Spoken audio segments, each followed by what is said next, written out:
पहले टेंस को समझना, उसके फ्रेमवर्क को पूरा ठीक से जाना है।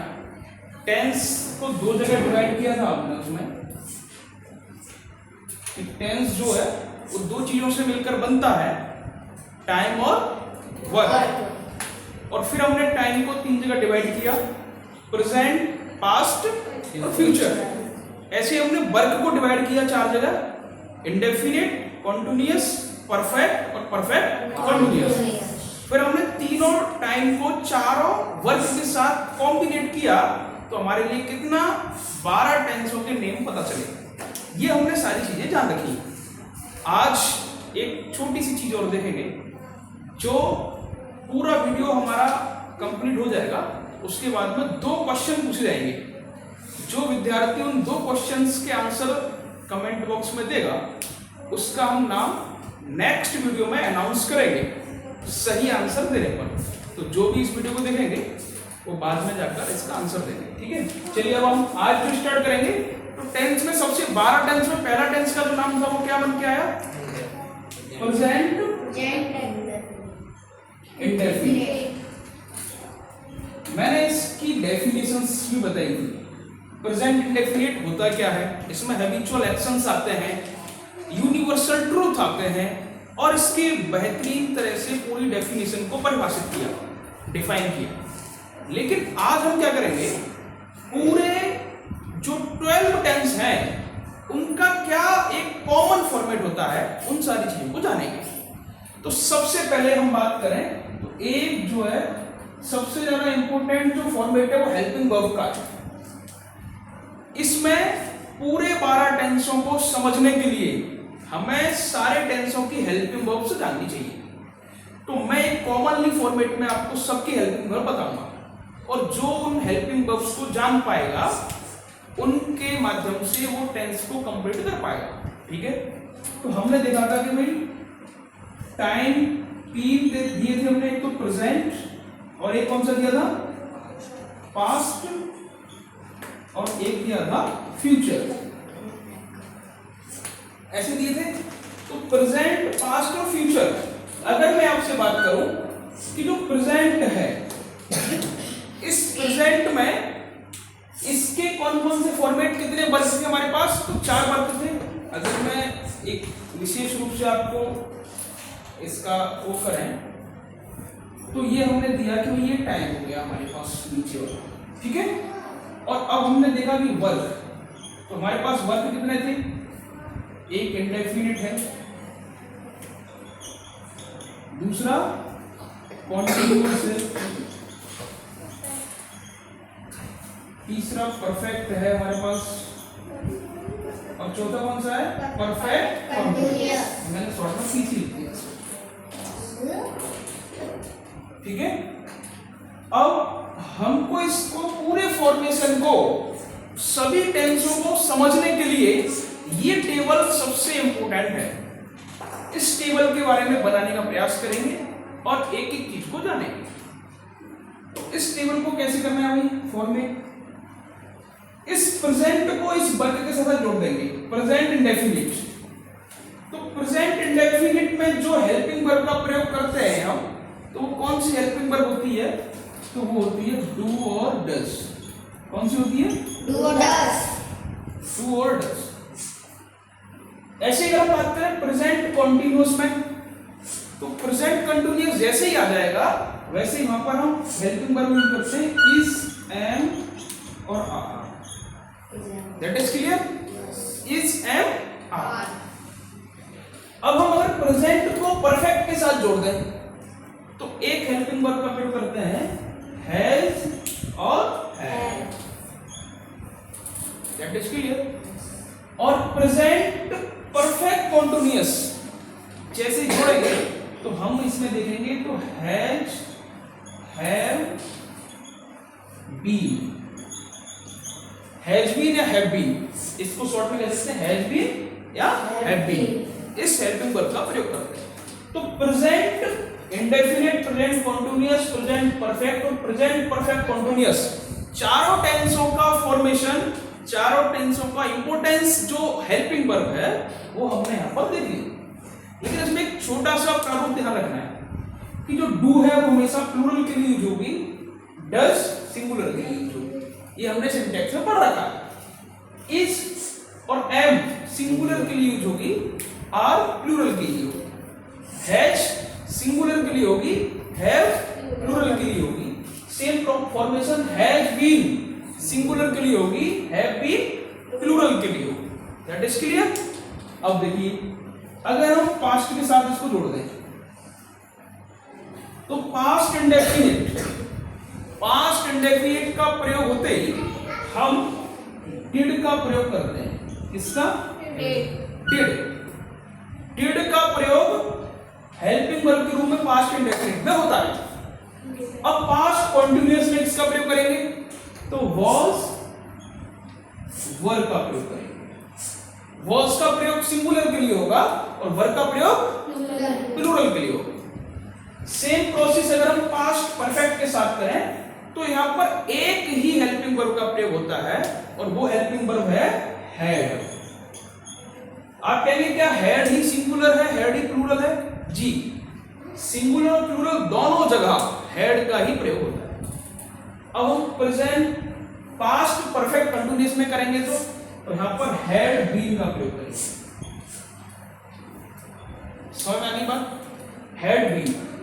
अब सेम प्रोसेस हम फ्यूचर के साथ करते हैं तो फ्यूचर इंडेफिनिट की जो हेल्पिंग वर्ब है वो विल या शैल। अधिकतर विल का प्रयोग होता है लेकिन इसके क्या रूल रेगुलेशन है वो हम आगे बता देंगे। फ्यूचर कॉन्टिन्यूअस में विल बी और शैल बी का यूज करते हैं। ठीक है।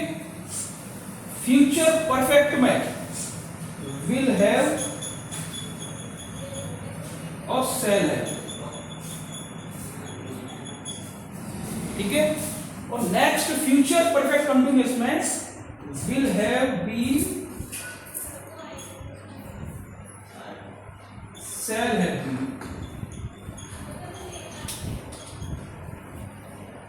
That is clear. ये पूरा चार्ट हमारे 12 टेंसों का एक फॉर्मेशन है। अब आप देखेंगे तो प्रेजेंट इंडेफिनिट टेंस जब होगा तो डू और डज का प्रयोग कर देंगे। प्रेजेंट कॉन्टिन्यूअस होगा तो इज एंड आर का प्रयोग कर देंगे। प्रेजेंट परफेक्ट होगा तो हैज हैव का प्रयोग कर देंगे। प्रेजेंट परफेक्ट कॉन्टिन्यूअस होगा तो हैज हैव बीन, यानी हैज बीन और हैव बीन ऐसे करके प्रयोग कर देंगे। सेम प्रोसेस पास्ट के साथ होगा। पास्ट इंडेफिनिट में डिड का प्रयोग करेंगे, पास्ट कॉन्टिन्यूअस में वाज वर का प्रयोग करेंगे, पास्ट परफेक्ट में हैड का प्रयोग करेंगे, पास्ट परफेक्ट कॉन्टिन्यूअस में हैड बीन का प्रयोग करेंगे। सेम प्रोसेस फ्यूचर के साथ। इंडेफिनिट में will have, will shall, continuous में will be shall be, future perfect में will have shall have, future perfect continuous में will have been shall have been. ये पूरा फॉर्मेशन हमारे द्वारा टेंस चार्ट के रूप में देखा जाता है। तो इसको हम क्या बोल सकते हैं पूरे को? That is tense chart. इस टेंस चार्ट के माध्यम से हम 12 टेंसों को आसानी से समझ सकते हैं। तो I hope you are understand that points. You are note down this, note कर लेंगे पूरे टेंस चार्ट। अभी हमने पूरे टेंस चार्ट को ठीक तरह से समझा। अब टेंस चार्ट जब हमने समझा तो उसमें 12 टेंसों के हेल्पिंग वर्ब्स जो सबसे इंपॉर्टेंट है, कॉमनली चार्ट है वो 12 टेंसों के। ठीक है, उस चार्ट को आपने बना लिया होगा। अब हम एक कॉमन फॉर्मेट सब में देखने वाले हैं। तो उससे पहले एक चीज समझ लेते हैं हम, छोटा सा, कि सब में प्रयोग होने वाली वर्ब होगी, एक मेन वर्ब और एक हेल्पिंग वर्ब। तो अभी हमने चार्ट समझा था, किसका था वो? हेल्पिंग वर्ब का था। अब हम मेन वर्ब के बारे में एक चीज छोटी सी समझ लेंगे। हमारे यहाँ जो वर्ब होती है उसकी फॉर्म आपने अधिकतर देखा होगा तो थर्ड फॉर्म तक प्रयोग की जाती है। ठीक है ना? लेकिन यहाँ पर हमको वर्ब की 5th फॉर्म तक पता रखना है, जिससे थोड़ा सा समझने में आसानी हो। मैं आपके लिए पूरा टेंस का एक स्ट्रक्चर तैयार कर रहा हूँ। जैसे कि वर्ब में क्या करना है, हमें first form, second form, third form, fourth form और फिफ्थ फॉर्म, इस प्रकार से पूरी चीजों को समझना है। ये मैं जो बात कर रहा हूं वो अभी मेन वर्ब की कर रहा हूं। इससे पहले जो चार्ट बनाया था वो किसका था? Helping verb. अब हम जब मेन वर्ब के बारे में बात करेंगे, एक अगर मैंने कोई एग्जांपल के लिया तो जैसे कि गो, इसको समझना सही से। गो, तो जो गो है वो कौन सी फॉर्म है? फर्स्ट फॉर्म है, और हर फॉर्म पर उसका अर्थ बदल जाता है, meaning are change next form में। नेक्स्ट फॉर्म पर जैसे हम जाएंगे उसका मीनिंग बदलता जाएगा। तो गो का अर्थ यहां पर क्या है वो हम समझेंगे। गो का सेकंड फॉर्म क्या होता है? तो गो का सेकंड फॉर्म वेंट हो जाता है। थर्ड फॉर्म में पहुंचते ही क्या हो जाएगा? गोन। अब फोर्थ फॉर्म क्या होता है?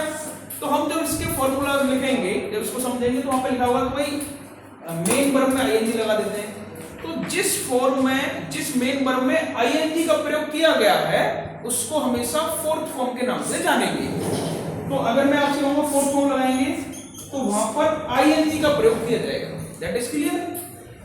अब जैसे ही गो में ऐसे यस का प्रयोग कर देंगे तो वो फिफ्थ फॉर्म कहलाएगी। तो यहां पर दो नई फॉर्म हमने समझी कि फोर्थ फॉर्म कौन सी होती है और फिफ्थ फॉर्म कौन सी होती है। अर्थात फोर्थ फॉर्म जब होगी जब उसमें आईएनजी जोड़ देंगे। किसमें? मेन वर्ब की फर्स्ट फॉर्म में। फर्स्ट फॉर्म में तो आईएनजी जुड़ा है, हमने गो में तो आईएनजी जुड़ा है, तो फोर्थ फॉर्म कहलाएगी। और अगर फर्स्ट फॉर्म में ऐसे ये जोड़ देंगे तो ये कौन सी फॉर्म हो जाएगी? फिफ्थ फॉर्म हो जाएगी। समझ आ गई? अब इनके अर्थ समझते हैं।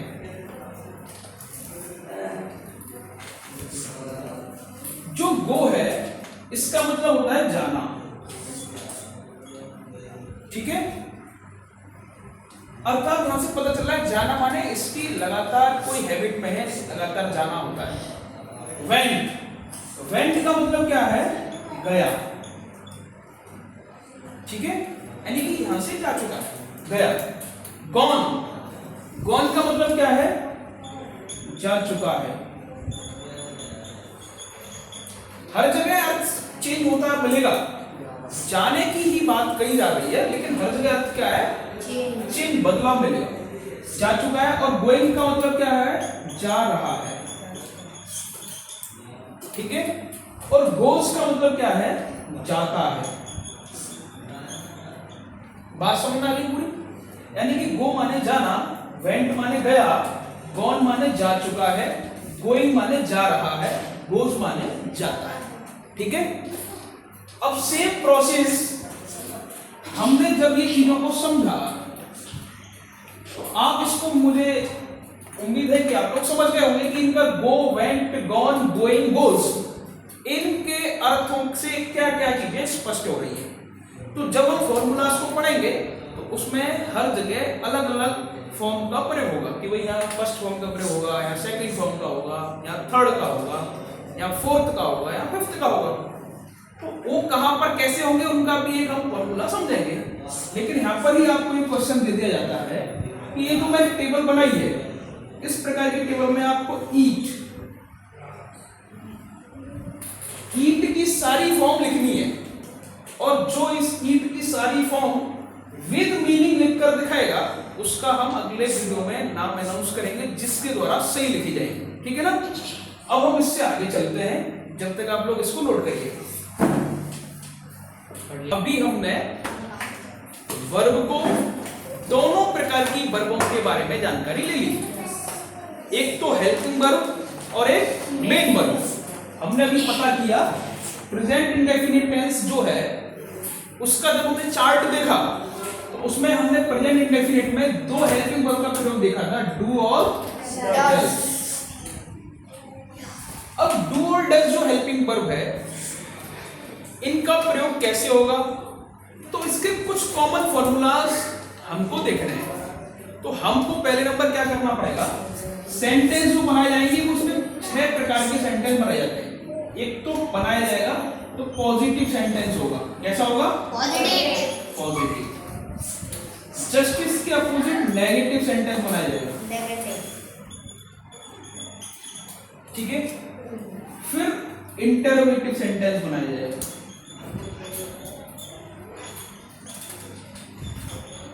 इंटरोगेटिव के बाद इंटरोगेटिव में नेगेटिव बनाया जाएगा।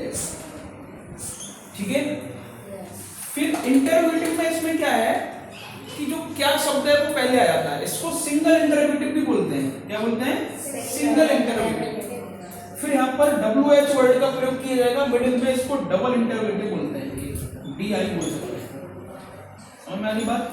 फिर इस DI डबल इंटरोगेटिव का नेगेटिव बनाया जाएगा। एक एक फॉर्मूले को समझते हैं, बहुत इजी फॉर्मेट के साथ 12 टेंसों में सेम प्रोसेस लागू होने वाला है, इसलिए मैं आपके लिए कॉमनली पूरे बता देता हूं। तो यहां जो पॉजिटिव में बनेगा उसमें पहले सब्जेक्ट, इसके बाद सब्जेक्ट के बाद मेन वर्ब में एस या ईएस का प्रयोग। अब देखो मेन वर्ब में एस या ईएस का प्रयोग लिख दिया मैंने, इसको हमने कौन सी वर्ब नाम दिया बताइए आप लोग। जिस वर्ब में एस या ईएस का प्रयोग किया जाता है उस वर्ब को कौन सी वर्ब बोलते हैं? Fifth form. वर्ब की कौन सी फॉर्म? Fifth form. तो या तो मेन वर्ब की एस या ईएस ऐसे करके लिख दीजिए, या फिर इसको क्या लिख दीजिए? मेन वर्ब की फिफ्थ फॉर्म। ठीक है, अब इसके बाद में क्या करेंगे हम? ऑब्जेक्ट का प्रयोग करेंगे। बात समझ आ गई? ये इसका पहला फॉर्मूला बनकर तैयार हो गया हमारा। अब इसका जस्ट अपोजिट नेगेटिव बनाना है। तो आप देख रहे हो कि यहां पर डू और डज का प्रयोग नहीं है। तो एक चीज यहां पर ध्यान रखने योग्य है कि डू और डज का प्रयोग सिंपल में नहीं होता, पॉजिटिव सेंटेंस में नहीं होता। पॉजिटिव यानी प्रेजेंट इंडेफिनिट के पॉजिटिव सेंटेंस में नहीं होता। डू या डज माने एस या ईएस का प्रयोग किया जा रहा है केवल। अब इसको जैसे ही नेगेटिव बनाएंगे वैसे ही डू और डज का प्रयोग होगा।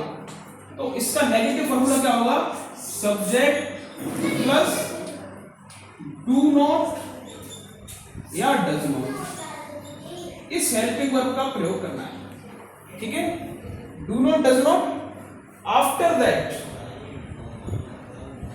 इसमें हमने ऐसे ईएस का प्रयोग किया था, तो ऐसे ईएस का प्रयोग तो डू और डज में हो गया। डज में ईएस का प्रयोग कर रहे हैं, ईएस का प्रयोग तो होगा नहीं, तो फिर किसका प्रयोग होगा? ऐसे ईएस का प्रयोग हट करके मेन वर्ब की फर्स्ट फॉर्म का प्रयोग किया जाएगा। मेन वर्ब आएगी और इसके बाद में ऑब्जेक्ट का प्रयोग किया। ये वाली बात समझ आ गई सबको? Same formula. इसमें इस फॉर्मूले में कितना बड़ा चेंज किया है? केवल हमने सब्जेक्ट ऐसा का ऐसा ही है, मेन वर्ब एस या ईएस, मेन वर्ब यहां पर आ गई फर्स्ट फॉर्म के साथ। यहां पर डू नॉट और डज नॉट का केवल फॉर्मेशन किया है, अर्थात इसमें हेल्पिंग वर्ब का प्रयोग नहीं है। हेल्पिंग वर्ब का प्रयोग नहीं है और इसमें हेल्पिंग वर्ब का प्रयोग है। डू और डज का प्रयोग किया गया। अब भाई इंटरोगेटिव बनाएंगे तो क्या होगा? इंटरोगेटिव में जो हेल्पिंग वर्ब दी गई है डू और डज, वो टेंस के सबसे पहले आ जाएगी। तो डू या डज पहले आ गई, और इसके बाद में जो टेंस हमारा है, जो फॉर्मूला है, सेम टू सेम लिख देंगे। डू या डज को हमने बाहर ले लिया, तो क्या बचा? सब्जेक्ट, तो हम सब्जेक्ट लिख देंगे। ये तो हमारा यहां पर आ गया। फिर हमारा क्या बचा? मेन वर्ब की फर्स्ट फॉर्म, यहां लिख देंगे मेन वर्ब फर्स्ट फॉर्म। फिर क्या बचा? ऑब्जेक्ट, ऑब्जेक्ट को लिख देंगे। एक इसमें विशेष बात ध्यान रखने योग्य है, वो क्या है कि इंटरोगेटिव में हमेशा क्वेश्चन मार्क का प्रयोग किया जाता है। अगर आप क्वेश्चन मार्क का प्रयोग नहीं करेंगे तो आपका मार्किंग में नंबर कट जाएंगे। तो आपको इसमें इंटरोगेटिव मार्क, क्वेश्चन मार्क का प्रयोग करना है। ये वाली बात क्लियर हो गई? अब हमको इंटरोगेटिव में नेगेटिव बनाना है। ये तो सिंगल इंटरोगेटिव का है। अब इसमें इंटरोगेटिव का नेगेटिव जो बनाएंगे तो भाई सेम हेल्पिंग वर्ब जो ये है इसको ऐसे का ऐसे लिख देंगे। मैं हेल्पिंग वर्ब लिख देता हूं, प्लस केवल एक छोटा सा चेंज करना है, सब्जेक्ट के तुरंत बाद नॉट का प्रयोग। और सारा सेम फॉर्मूला प्रयोग होगा। तो subject plus not plus main verb की फर्स्ट फॉर्म प्लस ऑब्जेक्ट और प्लस क्वेश्चन। सेम फॉर्मूला है, केवल इसमें नॉट को बढ़ाया। मैंने डू डज को हेल्पिंग वर्ब लिख दिया है, नॉट का प्रयोग किया है, मेन वर्ब की फर्स्ट फॉर्म ये आ गई, ऑब्जेक्ट प्लस क्वेश्चन मार्क। अब डबल इंटरोगेटिव, डबल इंटरोगेटिव में कितना सा फॉर्मेट बढ़ेगा देखिएगा। डबल इंटरोगेटिव में हेल्पिंग वर्ब से पहले एक चीज जो उसमें आएगी WH वर्ड अर्थात क्वेश्चन वर्ड, तो उनको हेल्पिंग वर्ब से पहले लेंगे। WH वर्ड, इनको क्वेश्चन वर्ड भी बोल सकते हैं।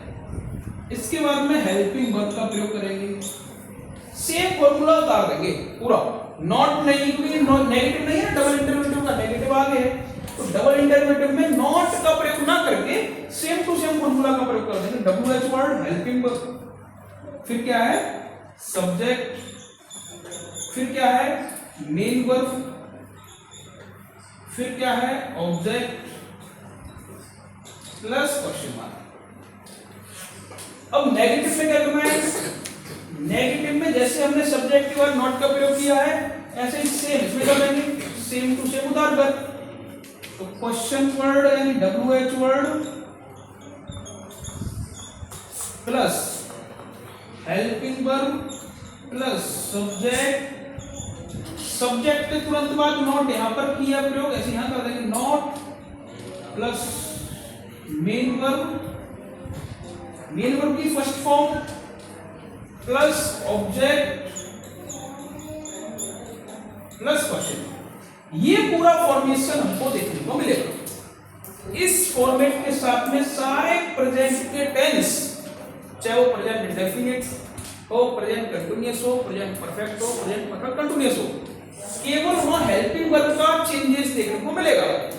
बाकी इन्हीं फॉर्मूला पर आधारित सभी टेंसों का प्रयोग किया जाएगा। तो कॉमनली फॉर्मेट आपको समझाया गया है, इसमें हमको समझना है। मैंने एक बीच में आपसे क्वेश्चन पूछ लिया है कि